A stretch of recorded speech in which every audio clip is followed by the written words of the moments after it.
Bonjour à tous, j'espère que vous allez bien. Dans cette vidéo, je vais vous montrer comment générer des QR codes en Python. Vous verrez que c'est tellement facile à faire. Pour ceux qui n'ont aucune idée de qui je suis, je m'appelle Faiz et je suis développeur informatique. Allez, avant qu'on ne commence, likez cette vidéo, c'est très important. Merci. Et si vous êtes intéressé par ce genre de vidéo et que vous voulez développer vos compétences dans le développement web, abonnez-vous. Allez, trêve de bavardage, le tuto commence maintenant. Alors avant de commencer, il faut que vous installez Python. C'est très important dans ce que nous faisons ici. Ensuite, nous allons commencer par importer la bibliothèque QR Code.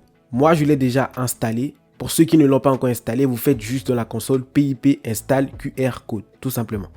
Après cela, nous allons demander à l'utilisateur d'entrer le test ou l'URL qu'il souhaite encoder dans le code QR. Pour cela, nous créons une variable data qui sera égale à input, entrer le test ou l'URL.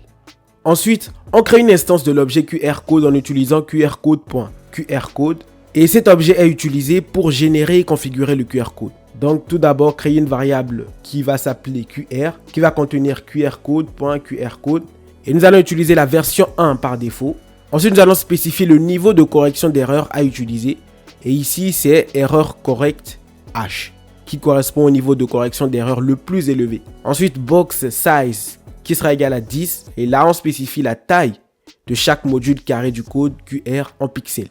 Et enfin, sur cette ligne, border 4, on spécifie la taille de la bordure blanche autour du code QR en module. Ensuite, nous allons utiliser la méthode addData de l'objet QR pour ajouter les données à encoder. Nous passons la variable data contenant le test ou l'URL saisi par l'utilisateur.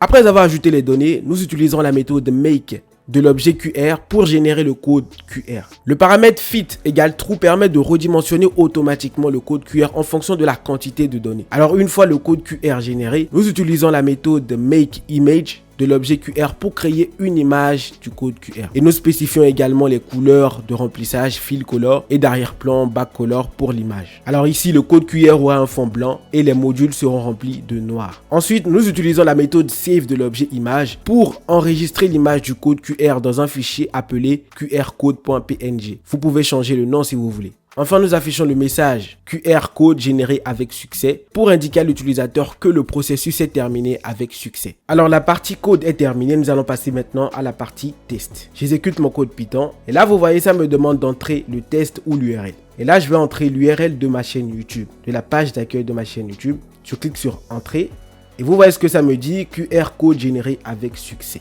Et à gauche, vous voyez, il y a une image qrcode.png et ça représente le QR code. Maintenant, pour vous montrer que le QR code redirige vraiment l'utilisateur vers ma chaîne YouTube, nous allons le scanner avec un site. Voilà, vous pouvez le faire avec votre téléphone. Et là, je mets mon QR code, je fais juste un glisser-déposer.